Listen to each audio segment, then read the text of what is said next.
Hi, and welcome to 3 Things in 3 Minutes. I'm Nersi. Today, we are looking at Gùgōng from Game Brewers. It plays 2 to 5 players with a solo AI variant and plays in 60 to 90 minutes. What it's about: this is a card-driven worker placement variable scoring path Eurogame set in ancient China.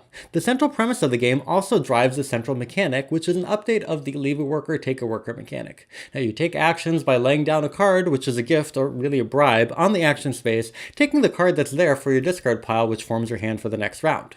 You will then do the actions such as traveling across China, building a great wall, collecting jade, and sending off ships, all of which will hopefully score you points.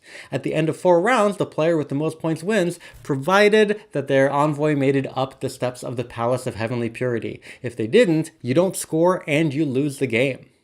What I like, perhaps the most striking thing about this game is the quality of the art and the components. The version you see here is the deluxe version, but both versions have gorgeous art and fantastic illustrations, particularly on the board. The mechanics of the game also take the relatively underused leave a worker, take a worker mechanic and make it more complex because of how many factors you have to consider. Now, to avoid a penalty, your card needs to be of a higher value than the card that you're taking, but you'll also get bonus actions or rewards that are listed on the card itself. And then there's end of round bonuses, based on the value of the cards that you accumulate during the round. All of this makes each action have a lot of strategic depth. And like any good Euro, it has multiple, mostly viable paths towards victory, such as sending off your ships to gain permanent abilities, wandering across China to gain rewards from the places that you visit, or even the simple set collection of jade.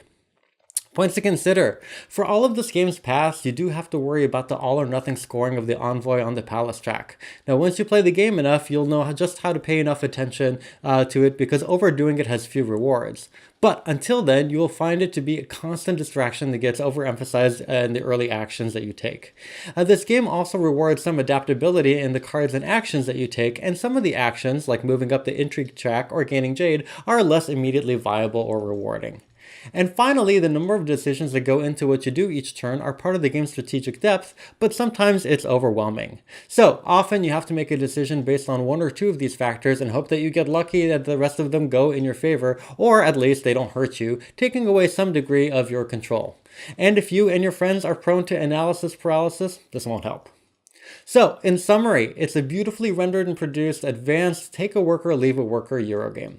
It allows for some complex decision making each round, which can either be interesting or overwhelming, and the all or nothing scoring and some less viable tracks may limit some of those options. Thanks so much for watching. Please make sure you like this video and subscribe to the channel. Thanks.